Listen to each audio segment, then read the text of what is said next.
and Tim, are you able to take some notes for minutes? I am, Pete.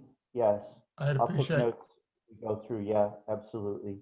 I'll try to appreciate take them related to the slides or number that we're on. So Yep. I appreciate that, and as always, your notes have been very helpful. I had sent out the presentation and notes from the meeting with Christy and Kim. It's based on some of the comments. I think some people were thinking that was like the proposal for the Board of Selectmen, and it's not. We need to have a very different, kind of much shorter, succinct presentation, which I've now drafted based on feedback from a bunch of people. So what I was going to propose is I just run through what I'm proposing and have drafted up, and people can provide feedback on that, and if there's kind of critical points that need to be added, or it's still too long, I'm happy to take whatever feedback. and you have not distributed this document, correct? The version that you're going to go through. I have not sent it out. Good. Okay. I just am making a note. People haven't seen this version. Good. The slides, for people who saw the presentation to Christy, the slides will be familiar. It's built, 90% identical slides. Mm-hmm. So again, it's an update to the Board of Selectmen. The first thing is to again restate and the governance document that we had presented to them in April. We're still working under that, with the important footnote that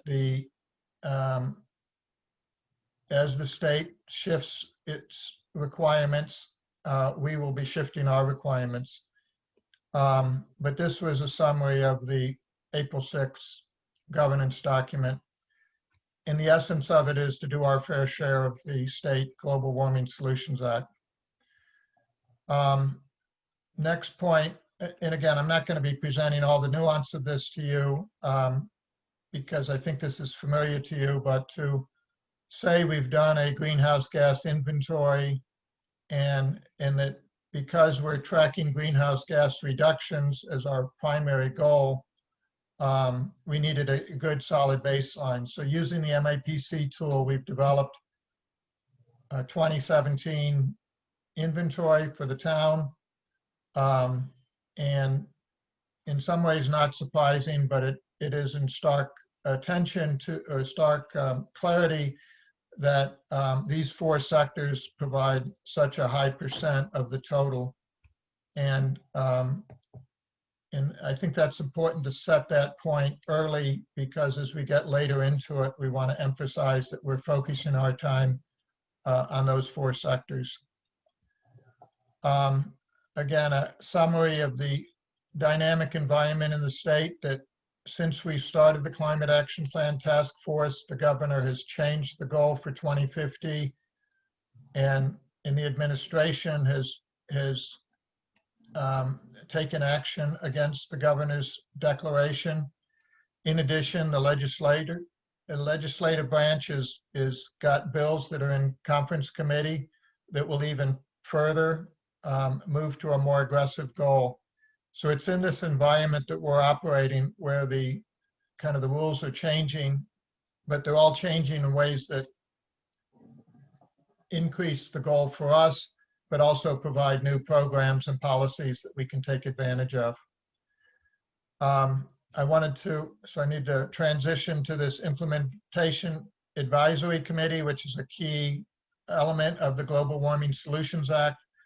And they've recently had meetings, and they've started proposing metrics on their pathway and how to reach the 2050 goal. And in their work, they're referring to it as a 90% reduction by 2050. But their key focus is on 2030 goals. And there's a lot of very aggressive goals being highlighted here. In our goal work, we are reflecting many of these things in regard to building and transportation and electricity. A couple I'll call your attention to is the heat pump goal. They have a goal of 1 million heat pumps in housing units by 2030. And just to put it in perspective, that's 40% of the households in Massachusetts would have heat pumps operational in 10 years, now less than 10 years. Similarly, for electric vehicles, there is 1 million electric vehicles on the road in the light-duty vehicle category, which is 23% of the 4.4 million light-duty vehicles in Massachusetts. Just as a note, in the previous meeting and like with Christie, I had referred to that as 40% of the electric vehicles. I had done more research, and I think what I was looking at was automobiles only, and it's like 40% of the automobiles, but the light-duty vehicle category includes trucks and SUVs, and it kind of gets into nuance of how individual vehicles are categorized. So I think this is now the correct number. It's 4.4 million light-duty vehicles registered in Massachusetts that I got off the state website. So later in the presentation, I have another number. I'm going to highlight a change that I've made. Key point here is the state has very aggressive goals, and associated with this is going to be policies and programs that we can take advantage of. And we feel like it's our commitment and our obligation to carry our fair share of these goals. Another key point is that the final 2030 clean energy plan and climate plan and the emission limits for 2030 are due in March of 2021. So that's the same timing we're trying to work to for getting our plan done. So the state is working on the same timeline, which changes in some ways our goals, but it's an enabler because it also builds programs such as these heat pumps and electric vehicle programs that we can take advantage of. Introduce the idea that we have the overarching climate action plan goal of net zero by 2050. And then for each sector, we have goals. We have now 17 goals, and underneath that is 50 different strategies. And that's the way our hierarchy is built. I built this, so this is a high-level summary of the 17 goals. And again, I'm not going to present all of the details of this, but I did want to highlight the ones that I think are most critical. One of the most important things the state and the society needs to do is electrification of building, heating, and transportation. And those are our top level goals also, and you saw it on the previous slide, that that's something the state is focused on. In the electrification, and the electricity sources need to be clean sources for them to be carbon free. So these three, I think, are kind of like the foundational technology pieces that need to be put in place. Energy efficiency is helpful. Energy usage disclosure informs the decision processes for these. Public transportation reduces the amount of electric vehicle miles driven. Bike and pedestrians similarly. The other things which are underneath the video, let me get the video out of the way. Open space and trees provide greater sequestration and allows for some carbon absorption. Waste reduction, I think, is an important environmental issue. It doesn't drive a lot of greenhouse gas emissions. One of the difficult emissions to eliminate is off-road and construction vehicles. And I haven't actually seen good programs, even in discussions for that. So our goals is to track and keep track of the work going on in that space. Key elements of this, back over here to the ones in yellow, national grid alignment is really an important area because all of this new electric load, like electric vehicles and building heating through electricity, as well as the use of solar within communities, significantly changes the grid, the electric utility. And we need to understand National Grid's plans for meeting those needs, make demands on them, make our plans clear to them so that they know where we're going. I don't think any of it will surprise them, but I think a good, strong partnership is like a foundational tool that we can use to help us drive these other programs. I also think it's really important that we have good, clear understanding of how this climate action plan is going to be governed in the future. And in the shorthand version of this, I've called it staffing, but it's what are the roles of different existing employee offices, from town manager, the DPU director, the school superintendent, as examples, as well as committees, the Sustainable Westboro, the Conservation Committee, and other community groups like Westboro Community Land Trust can all be actors to help us in executing this. But I think it's really critical that we have a good understanding of the roles and responsibilities so that this doesn't become a plan that just sits on the shelf. We need to drive awareness in the community so that this is not just within the government structures talking to ourselves, but it's into the community as broadly, because how electric vehicles are purchased, how homes are heated is an every person decision. And so awareness is a key. Another thing that I feel strongly is that we need to have connections with the state government and advocate for what our needs are. And I think this will be very well received. I think the state government, it would value very much good, solid feedback from Westboro in regard to what we need. I didn't mean to advance that. So these are the high level goals. For each of these goals, we have drill down information, and I'll give you one example.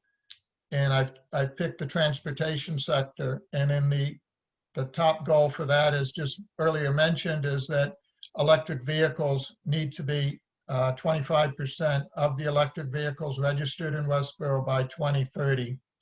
It's a very bold goal. Again, I think it's riding on the coattails of the state.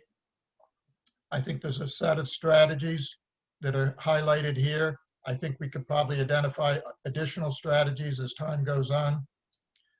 But for each of our high-level goals, like the two shown on this chart, we have a series of different strategies which we're planning to propose.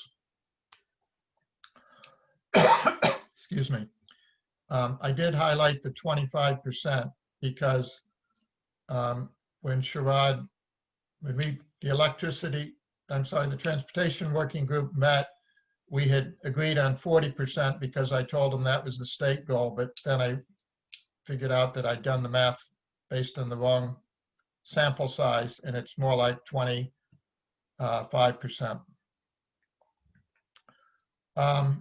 Our next steps is to begin the communication and this community engagement on what we've done. And I've identified here 3 groups of stakeholders. First is the town manager and the master plan advisory committee. We're now in this theoretical meeting next Tuesday, meeting with the Board of Selectmen. I'd like to have a scheduled time for getting on the school committee. Maybe Amber, in a minute, we can talk about that. And then begin a series of meetings with the different committees in town and the civic clubs. And beyond that, to have outreach to both the residential stakeholders as well as the commercial and industrial stakeholders. I think due to the nature of the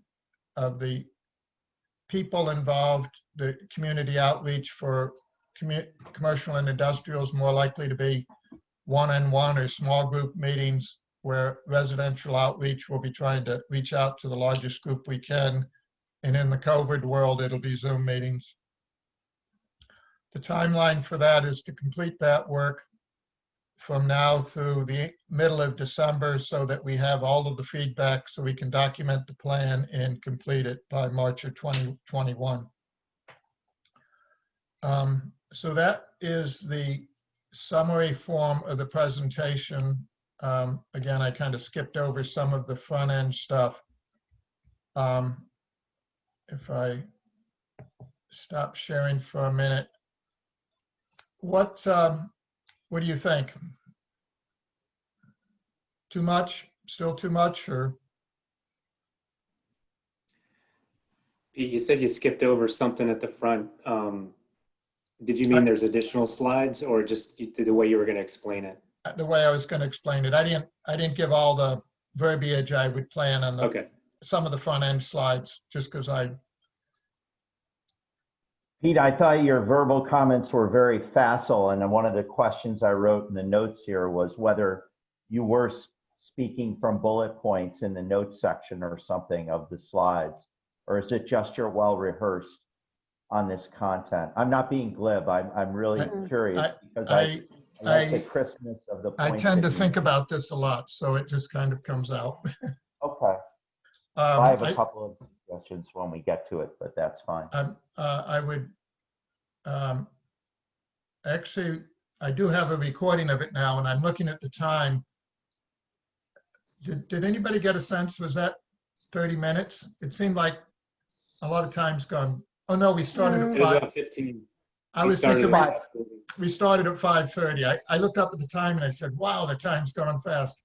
No, And so it that was was pretty. actually It was actually 5:38 when you began talking. You know, it was 5:38 or 5:40. Yeah, I think it's right on time-wise. Okay. Or an executive preso. I don't know what our agenda assignment is. I've asked for 20 minutes, and I was planning to present for 15 and allow questions for.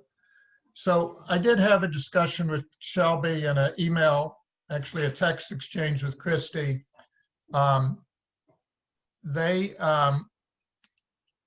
Their first inclination was, let's put this out to October after Fall Town Meeting when we can give you 45 minutes on the agenda. And I said I didn't want to do that because I wanted to kind of go through the sequence of meetings with the Board of Selectmen early in the cycle so I could go to the town committees and say the Board of Selectmen's reviewed this and so forth. So I think what we're going to probably end up with is have this shorter kind of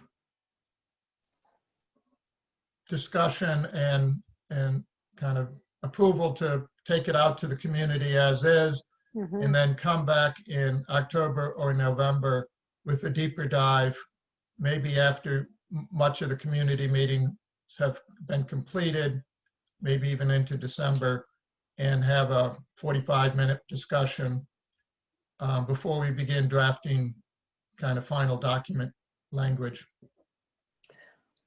I mean, when I look at process-wise, I think that feels logical to me, given that you also need to get to the master plan committee, which is the other large one where there's a lot of integrated planning. And I think putting them first felt very logical. And then the organization of the other groups as you tier through them to keep all the different committees kind of up to speed. Regarding the length of the presentation, I think it feels pretty tight given the volume of content you're trying to cover. And I would agree with Tim. I thought your talking points are succinct. They don't take down too much granular detail, but provide kind of a way to hold the presentation together so that people can make sense of it. I think you did a nice job in the grid where you have like the 17 large topics kind of plugged in ways that people can create a schema for themselves of how it fits together. I think people that aren't embedded in this with us need time to see it in layers and kind of a couple passes. And this level of detail feels about the right amount. Because if you take any more out, it just creates more questions and confusion. Like, I feel like you've culled it down about as tight as you could, because otherwise it'll feel like you're unprepared. So I kind of feel like you can't do any more than you have with it, or to feel like our committee shouldn't have been ready to present yet. That's kind of my take on it. That's a good perspective. I was also, for the Board of Selectmen, they have a briefing package that's submitted in advance. I was going to send the full 25 slide deck that I used with Christie as a briefing, and the slides are almost identical. So if they read through the briefing package and something on my slides isn't covered, isn't included, they can still raise it. And so they'll see more of the depth without having it all in slideware. I think that's very smart. You could do the same thing. You could do the exact same rollout with school committee. You give them the bigger depth, and those people that want to drill down into it can take it in, and other people will hear you step them through it in the tighter version. So, you've got, like on our committee, you've got Steve, who's got an engineering background, who will go granular on you and read that. And then other people will follow your overview and wonder what you want of them, and will want to, ask questions along those lines.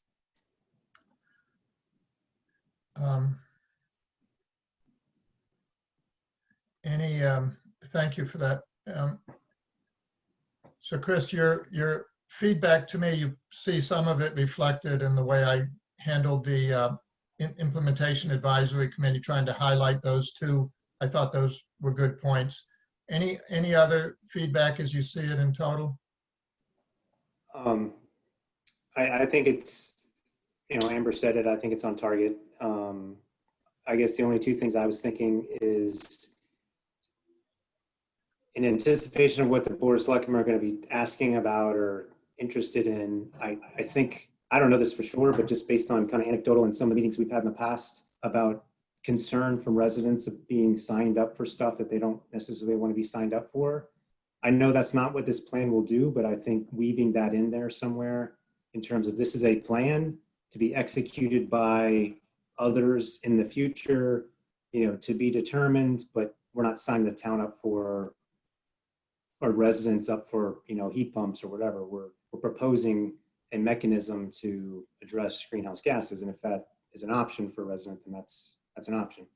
So that's one point. The second point is, I think my guess is a interest point for them will be, and you're going to touch on it, but I think this is where questions might come up, if they have any, is in the communication piece and engagement. I mean, it's clear in your plan that you're discussing that you're engaging various committees and constituencies, but I just think so I think you're addressing it. I just think that's an interest of, that's going to be an interest. I don't know that they're going to have too much to say about, the framework, because they just trust that, the work's being done to get that done. They just want to know that people have a say in whatever way that is. And I think we're offering that in your presentation, but I would just expect someone's going to somehow elaborate on that or even comment on it.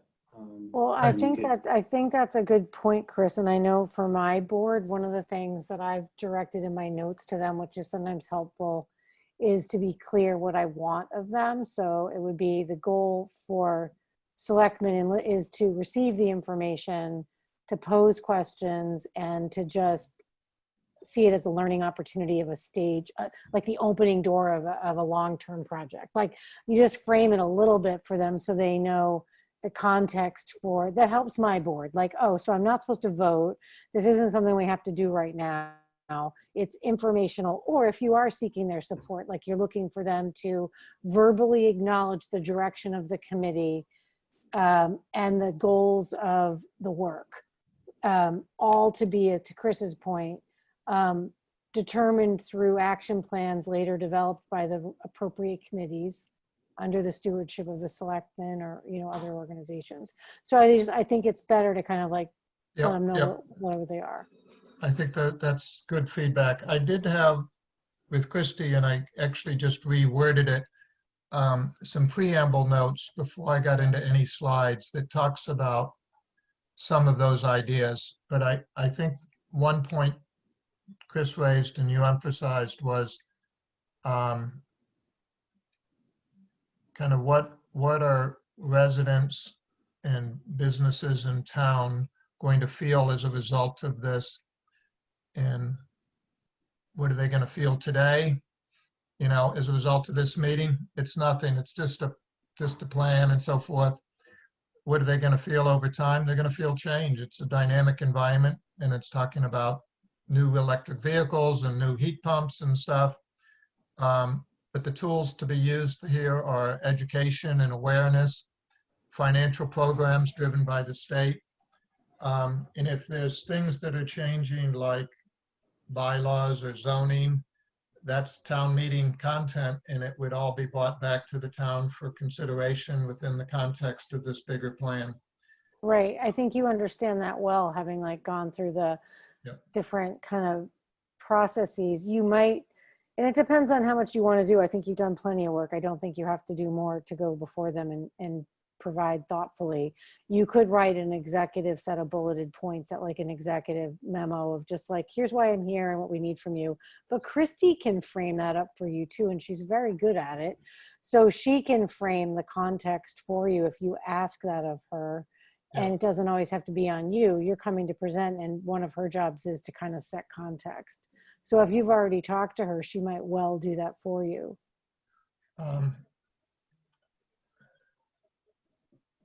That's a good idea. I like the idea of ensuring that, not ensuring, but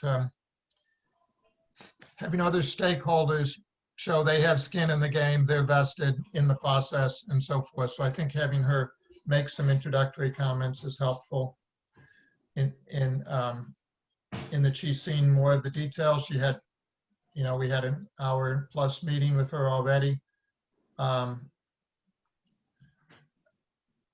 Just a kind of a minor thing, but I forget where, I think on the agenda, I glanced at it just briefly, but for the meeting, I'm actually presenting something on the road program for the town. And I think I'm ahead of you. And at the end of that, I'm going to talk about some kind of opportunities for things. And one of the things I'll mention, like just in a sentence, it's not anything in detail, but I am going to mention the connection to the CAP and some of the other programs that are out there across the town.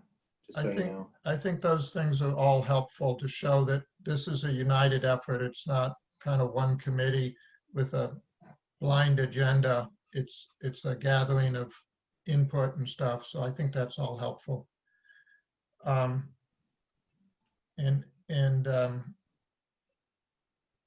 One thing that you raised in your email, which I tried to address, I was wondering on your feedback on the staffing, was the way I worded that. You had expressed concern that you thought that there'd be, Christy it wasn't receptive to the idea of hiring a sustainability coordinator. I still think there needs to be somebody driving it, and it needs to be pretty clear who that is. Do you think the handling of it I had in this discussion was balanced and appropriate?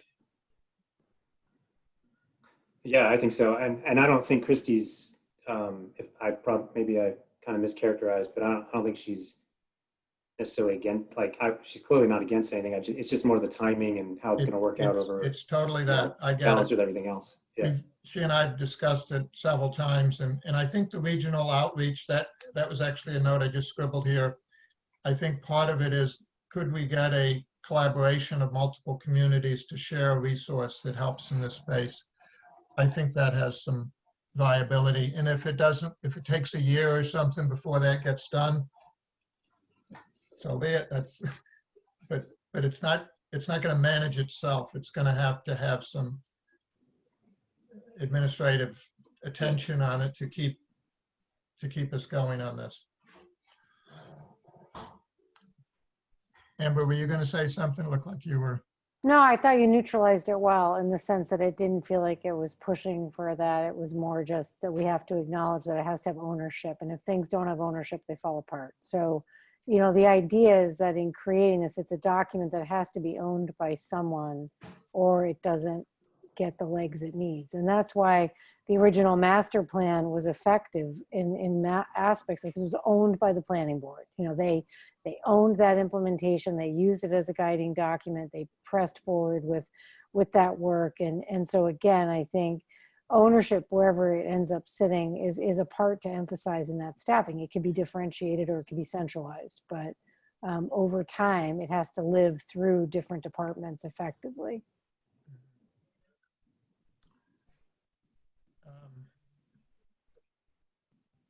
So I think I can send you the actual document I just went through if there's any kind of detailed wordsmithing, typos, all sorts of things that may come out. Yeah, Pete, I had three comments or 3 points, and if you could pull up, I think it's slide 5, I'm not sure. It's the one that's just a graphic footnote to break down the slide. I'm sorry, the goals. It's that one with goals, and it looks like a deck of cards. Exactly. So this is just a suggestion or an idea, and it sort of goes, and then the table or the grid follows. And this may address, this is a framing point. So if you go to the previous one, I thought that your verbal language around the standards produced for the greenhouse gas emission and where it comes from were great. And all I was thinking was that it might be helpful to verbally define sector as we transition from this to the next by saying, and I've been working a lot on, what would just average people, so we don't get jargony. And I don't think anything you did was jargony, by the way, but it's just a framing issue. I agree. Actually, I sometimes stumble on sector and segment. Segment, you and I both do. So that was that. It gets at it. It's sector and segment. And so I've come up with words to say sectors are the sources of greenhouse gases across electricity. Like, where are they? Buildings and vehicles. And then segments, folks, you'll also find this language in greenhouse gas inventory. And the segments are who controls the decisions that directly impact the changes needed to reduce emissions. So that's how I've begun to distinguish it in my own mind, and I've got that here in notes. So if you like it, you can use it. But I think to the points that Chris was making about, and that we've heard from Christie and that we are aware of, resistance by the residential segment in particular to implement strategies. When you go to the next slide, to the grid, it's sort of a transition point. I haven't worked it out, but you could say, so why are there 17 goals? It's actually because while you see the 4 sectors, the sources of emissions across the top, what we've actually also done in the committee as, if you will, develop strategies for each of the segments in town, because we're sensitive to the fact that as a municipality, we've taken very forward-looking steps. The commercial and industrial community, we know from comparison with other towns that we need specific strategies for them, and there will be a timeline that they will be able to embrace and not embrace things. And then we're treating the residential sector very separately. So that's more words than you would ever use, I know, but it's sort of like, why are there 17? Well, it's because we've actually broken down the sector goals by segment, or segmented segment, and we have a matrix. So we won't be looking at that today, but ultimately when you drill into your deck, what you'll see is strategies that are okay. So point made on that. Yeah, now, I think that's helpful to particularly define sector. And I have some scribbles here. I'll try to work them into the slides. And I'll send you these notes. So it's just like, I like the words, this notion of changing decisions and who controls the decisions that directly impact the things that we need to do, like in the municipal world, there's much more control because you can direct it. In the CNI world, those are the owners of the building. In the residential world, those are our members of our community. So whatever. Yeah, helpful, Nick. very helpful, thanks. Okay. I just loved your verbal points so fast that I was trying to write them down. And I heard a very careful good framing of the yellow highlighted things. And I can't even repeat it to you because I'm not sure what it was. But I did note that you went on to reinforce the other two main themes that we've talked about a lot. One is governance. And you know, this goes to the sustainability director. You talked about our expectation and need, or our expectation and belief that unless there's, you know, the cap is a living document, that it's going to need revision, that there's going to need to be implementation. That gets sort of to the local governance point you were making. And you made it very crisply. And then you finalize, and then lastly, I think before you moved on, you talked about outreach to the state legislature. And that we've talked about in this last cycle, this need to both follow the programs and the goals of the state, but also potentially to lead, to show that we're partners in our community and build a relationship at the state level to help influence that. So you're very facile in those. I thought that those other two additional points that don't relate to goals, I was just questioning. I'm not crazy about another slide because you got through it so quickly. But I think those other 2 points about governance and advocacy at the state level are important enough that I'd like them to get some sort of visual anchor to those things. What does the next slide say? I think this is the It was just an transportation example of some of the drill down detail. And they Okay. have 10 pages or 12 pages of these in the Good. briefing package. Yeah. The only thing I was running through, not knowing really where you were going to go with this, was to say absolutely don't do any more than one goal per sector. But I think one goal, period, and then reinforcing that the template or the outline format of the goals and strategies is similar across the CAP plan. So in the discussion with Christie, Sherrod made, I think, a very key point, and that's that the ones I highlighted in yellow are much more important than the ones that aren't highlighted. So not all the goals are the same weight. And that if you look at the greenhouse gas inventory, if you look at the state programs, they're focused on those areas. They have stuff in public transportation and energy use disclosure and stuff. So they have some of those too, but their weight is on the yellow sectors. So I think it's important just to help Very people important. focus. Yeah, very important. On your thing about emphasis, I don't want to add a slide, and I don't think you were suggesting that. No, I'm not comfortable adding a slide. I'm just wanting to make sure those points around driving this to action. Well, it really isn't even that strong. It's just the point about planting the seed in their mind that both because 2030 is going to come out in March, you know, nothing will be obsolete on the date we submit the plan, but the plan will clearly need to evolve over time Yes. because of the progressive action taken at the state level.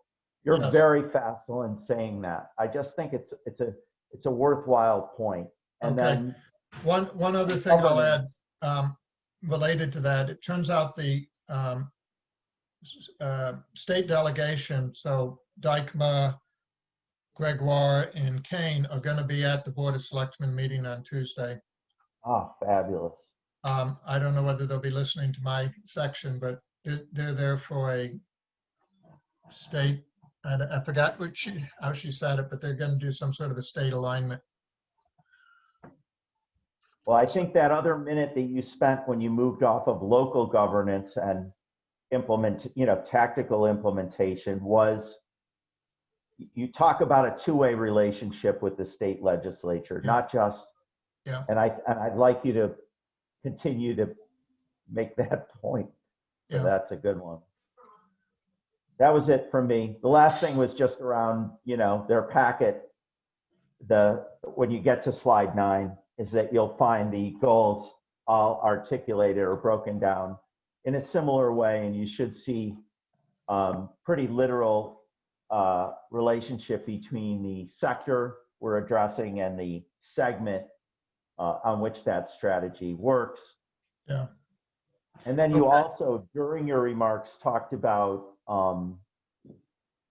that notion of sometimes it's, I think you just did that nicely off the cuff, which is sometimes this is going to require a change at town meeting, an investment.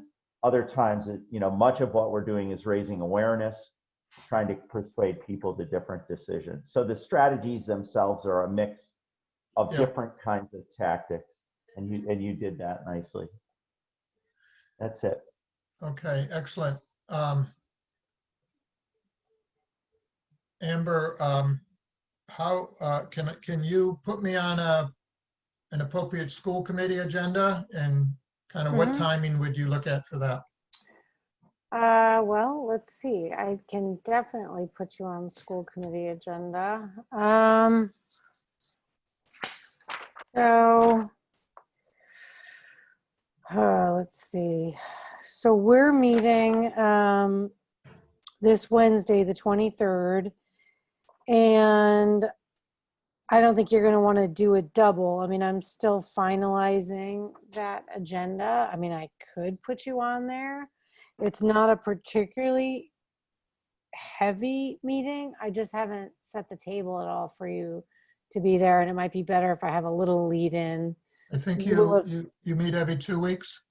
Yeah, so if you look at, we could do, sorry, I'm just looking, she just printed my stuff out wrong. Yes, so we could, That would be October 7th, maybe. yeah, hold on, let me just pull it up here.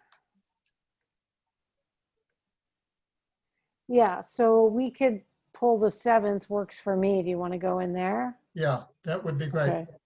Okay. And we can talk before then, but ask for you to set the table in introduction and so forth. One of the, and as you said prior to the presentation of the Board of Selectmen, make sure you're clear on what you're asking of them and so forth. I think there's opportunities with the schools that haven't been developed in what we've done so far. I mean, we could have goals, for example, that all the school buses used in town by 2030 are electric school buses, or we could have goals concerning educational elements that we want to, like I think the town has high standards for math and science and music and a lot of other programs. Is there a benchmark we could, be put into our educational plan that we want by 2030 to be considered best in class, whatever that means? You have better language than I do, but yeah, I mean, I would think that in giving them an overview of the importance of them understanding and participating in this process is one, we manage 6 large buildings in the town, which have, a good amount of impact. 2, we educate large parts of the populace and we'll have an educational component. And 3, just participation in the community process. So I can definitely, I'll watch the selectmen meeting and process that. And then I'll talk to Kristen, and between the two of us, we will definitely make sure that we send preliminary notes before you would present on the 7th so that people have a good sense of the goals. okay. Andy Konigsberg is just joining us, but I think the October 7th sounds great. I think that general approach sounds good, and we should sync up again a week before and kind of make sure we're all on the same page. I actually have a technical project I wanted to send to the high school to see if one of their computer science teachers, I was going to say professors, wanted to make as a class project or something. In the transportation working group, we need some code written to make queries against the Federal Department of Transportation database to get records, and it helps us basically improve our ability to track our progress on electric vehicle. Sure, we could definitely do that. Did you did send it to me, or you would like to send it to me? I was actually going to offer to say I was going to send it to Matt Lefebvre, who I know pretty well, and just make that suggestion. And I can say that I mentioned it to you. I could send it through you. CC me into it, and then I would want to work on plugging that in project-wise and see where they think it could make sense. And if there's not a good fit, they would do it as an independent project for one of our youthful hackers to help you with. So yeah, we definitely have kids that could develop that code for you. So I think either it's as an well, independent project or a class project. Yeah. and Sherrod is a computer science guy at Lincoln Lab and so forth. So he said he'd be happy to mentor the person. He just doesn't have the time to do it himself. No, that's fine. I think that send it to me, CC me in, and we'll emphasize an individual student project or a class project. Yep. And we can make that happen. Give them a timeline. Give me something to work off of in terms of when you want it. What's reasonable? End of calendar year? Yeah. Too tight? Yeah, no, that's fine, probably. I mean, you need it when you need it. Let us know when you need it, and we're back into it. I think end of year would be great. Okay. And on an annual basis, we can use the tool. So. All right, cool. Hi, Andy. Hi, sorry I'm really late. My calendar didn't ping me, so. Okay, so we're just, we've gone through the presentation. I'd be happy to do it again, but everybody else is, I'm literally, I could do it in 5 minutes because you've seen the slides before and stuff. Yeah. But I think everybody else, I think we're done. Okay. All right. I mean, I've read the slide deck. You haven't seen it because I just. Oh, not what you sent. No. Okay. That was what was presented to Christie. Okay. And I've made it tighter for the Board of Selectmen. None of it's dramatically different. It's the same slide, just leaned down. Some little animation and color to help emphasize things, but. Okay. Oh, you could just send it on to me. I'm so far behind in reading all the correspondence you've sent.